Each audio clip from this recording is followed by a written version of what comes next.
विशाल लखपत मधील हरमिनाला जवळ पाकिस्तानी ड्रोन दिसल्याची माहिती समोर येते। हरमिनाला जवळ 2 पाकिस्तानी ड्रोन हे दिसलेले आहेत। याचाच अर्थ पाकिस्तान थांबायचं नाव घेत नाहीये, एकामागोमाग एक ड्रोन पाठवत आहे आणि ते ड्रोन परतवून लावले जात आहेत भारतीय सैन्याकडून।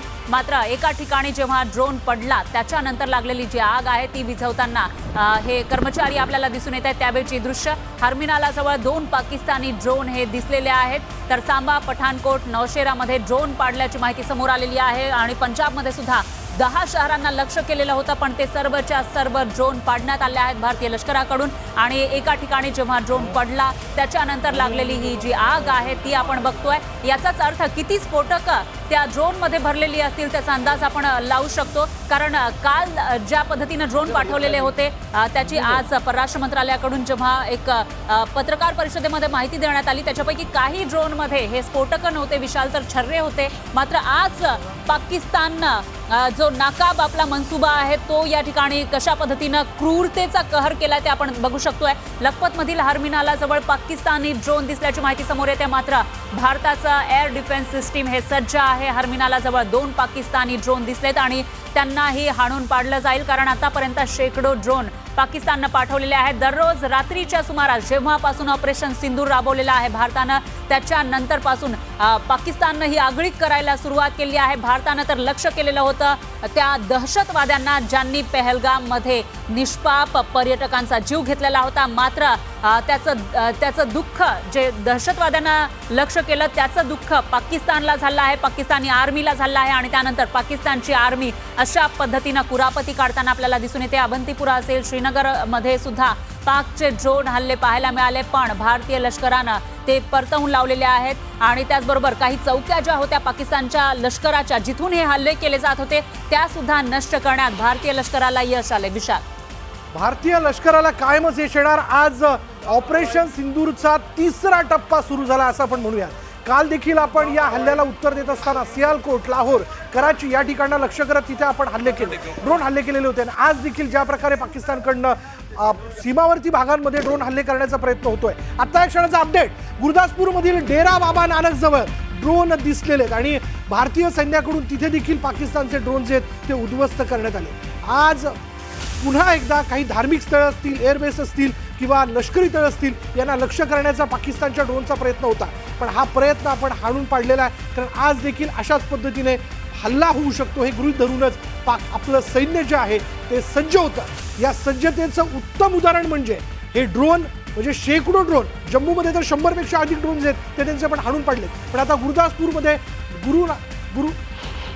गुरु नानक डेराजवळ त्या ठिकाणी डेरा बाबा नानक जवळ, माफ करा, डेरा बाबा नानक नावाचं तिथे एक स्थान आहे, त्या ठिकाणी ड्रोन दिसले आणि ते ड्रोन देखील आपण हाणून पाडलेले आहेत। त्यामुळे आज या हल्ल्यांना पुन्हा एकदा भारत घरात घुसून उत्तर देणार का हे थोड्याच वेळात आपल्याला कळेल, कारण परराष्ट्र मंत्री एस जयशंकर हे नरेंद्र मोदींच्या भेटीला गेलेले आहेत। त्यामुळे निश्चितच आजच्या या हल्ल्याबद्दल काहीतरी मोठा निर्णय किंवा त्याला उत्तर देण्याच्या बाबतीत, म्हणजे जवाब दो असं जे आपण त्याला म्हणतो ते उत्तर जे ते दिलं जाऊ शकतं। अगदी बरोबर आहे विशाल, आणि एकूणच असं म्हणता येईल की पाकिस्तानकडून जे धार्मिक स्थळं आहेत त्यांनाही लक्ष केलं जात आहे, आर्मीचे बेस असतील किंवा धार्मिक स्थळांनाही लक्ष केलं जात आहे। शीख धर्माचे संस्थापक गुरु नानक यांचा तो डेरा आहे, बाबा नानक डेरा, आणि त्या ठिकाणी हल्ला करण्याचा प्रयत्न पाकिस्ताननं केलाय। मग करतारपूर सिंग असेल त्या ठिकाणी सुद्धा हल्ला करण्याचा प्रयत्न पाकिस्ताननं केला आहे। मात्र भारतीय सेना सज्ज आहे। भारतानं पाकचे ड्रोन पाडल्याची माहिती सुद्धा आपल्याकडे येते।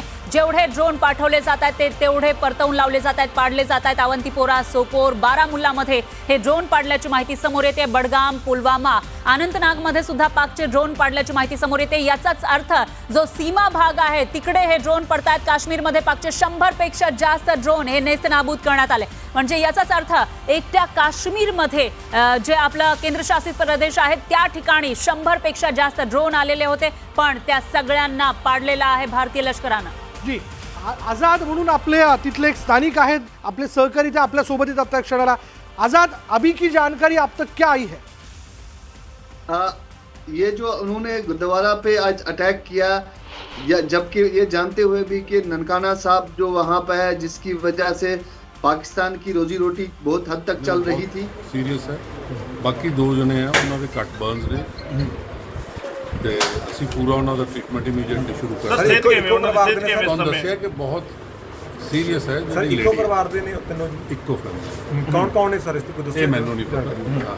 ਅੱਛਾ ਸਰ ਤਿੰਨ ਉਮਰ ਇੱਕੋ ਕਿੰਨੀ ਕਿੰਨੀ ਹੈ ਉਹਨਾਂ ਦੀ ਸਰ ਲਗਭਗ ਉਮਰ ਦਾ ਅੰਦਾਜ਼ਾ ਸਰ ਅੰਦਾਜ਼ਾ ਇੱਕ ਯੰਗ ਮੁੰਡਾ ਹੈ 25-30 ਸਾਲ ਦਾ ਹੋਣਾ ਹੈ, ਬਾਕੀ ਸਰ ਕੀ ਹੌਸਲੇ ਵਿੱਚ ਹੈ ਕੋਈ ਉਹਨਾਂ ਚੋਂ? ਲੇਡੀਜ਼ ਤੁਸੀਂ ਕਹਿ ਰਹੇ ਹੋ ਕਿ ਜ਼ਿਆਦਾ ਕ੍ਰਿਟੀਕਲ ਆ ਕਿ ਉਹਨੂੰ ਰੈਫਰ ਕਰ ਰਹੇ ਹੋ ਜਾਂ ਇੱਥੇ ਇਲਾਜ ਹੋਏਗਾ ਦੇਖ ਰਹੇ ਹਾਂ ਜੀ, ਸ਼ਾਇਦ ਰੈਫਰ ਵੀ ਕਰਨਾ ਪਏ। ਤਾਂ ਬਿਲਕੁਲ ਜਿਹੜਾ ਇਸ समय डॉक्टर तर जी आता पंजाबी भाषेमध्ये बाईट जो आपल्याकडे आलेला आहे त्याच्यातून एक प्रशासकीय अंदाज अधिकारी आपण आहेत जी लावू कॅज्युअल्टी होते शकतो. ज्या ठिकाणी हा ड्रोन पडला तिथं जे लोक होते त्याच्यापैकी एक तरुण जो 25-30 वर्षांचा असेल आणि एक महिला हे जखमी झाल्याची माहिती समोर येते. त्यांच्यावर सध्या उपचार सुरू आहेत. पुन्हा एकदा आपण आझादकडे जाऊयात. आझाद, आप बता रहे थे कि अभी की जानकारी क्या आ रही है अब तक? सेक्टर में जो अटमुकाम का इलाका है वहाँ पे बहुत सारी पोस्ट को अभी उड़ा दिया गया हमारी सेना की ओर से।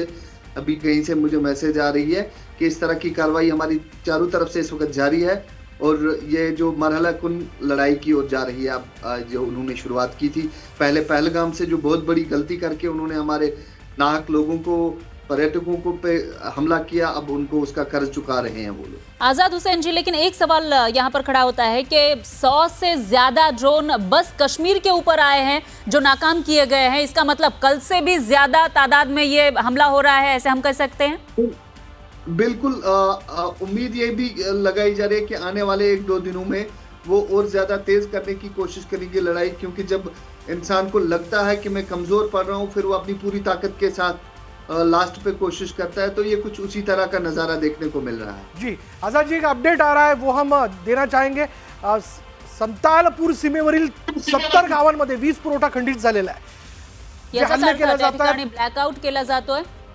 पाटण जिल्ह्यातील सीमावर्ती गावांमध्ये देखील वीज पुरवठा खंडित करण्यात आलेला. अर्थात जे ड्रोन हल्ले करण्याचा प्रयत्न होतोय यामध्ये खालचा कुठलाही भाग दिसू नये याची काळजी म्हणून खरं तर हा वीज पुरवठा जो आहे म्हणजे ब्लॅकआउट जे ते करण्यात आलेलं आहे. कारण पाकिस्तानच्या नापाक अशा जे मनसुबे आहेत ते हाणून पाडायचे आहेत. त्याच्यामुळे ही खबरदारी घेतली जाते. एकतर आपली डिफेन्स सिस्टीम आहे त्यांच्या ड्रोनला उत्तर देण्यासाठी, मात्र त्याचबरोबर जे मानवी वस्ती आहे त्या ठिकाणी ड्रोन पडू नये किंवा लोकांना काही इजा होऊ नये यासाठीची खबरदारी म्हणावी लागेल. पाटण जिल्ह्यातील सीमावर्ती गावांमध्ये वीज पुरवठा खंडित करण्यात आला आहे. याचाच अर्थ त्या ठिकाणी ब्लॅकआउट करण्यात आला आहे. संतालपूर सीमेवरील 70 गावांमध्ये वीज पुरवठा खंडित झाला आहे. गुजरातमधलं हे पाटण आहे ज्या ठिकाणी वीज पुरवठा जो तो खंडित करण्यात आला. आज बघा, कालपर्यंत आपण जर लक्षात घेतलं तर इथं ड्रोन हल्ले झालेले नव्हते, पण आता जो सीमावर्ती भाग आतापर्यंत आपल्याला दिसत होता तो म्हणजे राजस्थानमध्ये जैसलमेर असेल, त्यानंतर पंजाब असेल, जम्मू काश्मीर असेल, पण आता गुजरातमधील पाटणपर्यंत पाकिस्तान जाऊन हल्ला करण्याचा प्रयत्न करत आहे. कारण तो देखील तिथला एक सीमावर्ती भाग आहे आणि त्या सीमावर्ती भागात जे हल्ले करण्याचा प्रयत्न करण्यात आला ते देखील हल्ले आपण हाणून पाडण्याचं.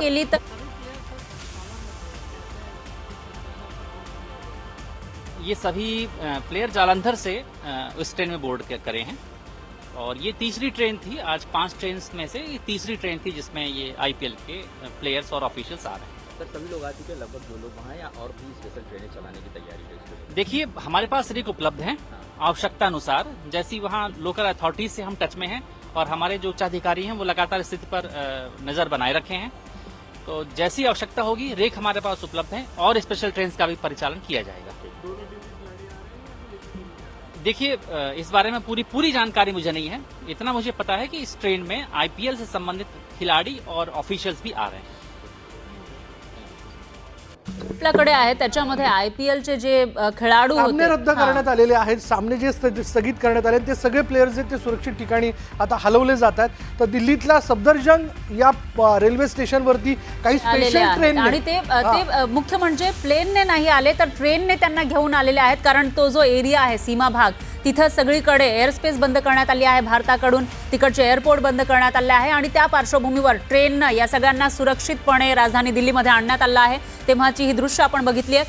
मात्र त्याच्यामध्येच दुसरी एक गोष्ट म्हणजे गुजरातला सुद्धा लक्ष्य करण्याचा एक मनसुबा पाकिस्ताननं आखल्याचं दिसून येते आणि त्यासाठी प्रयत्न सुद्धा केलाय. मात्र भारतीय लष्कर सज्ज आहे आणि उत्तर पाकिस्तानला दिलं जात आहे. आता एक मोठं उत्तर देण्यासाठी भारताला चेतावतोय पाकिस्तान असं म्हणावं लागेल.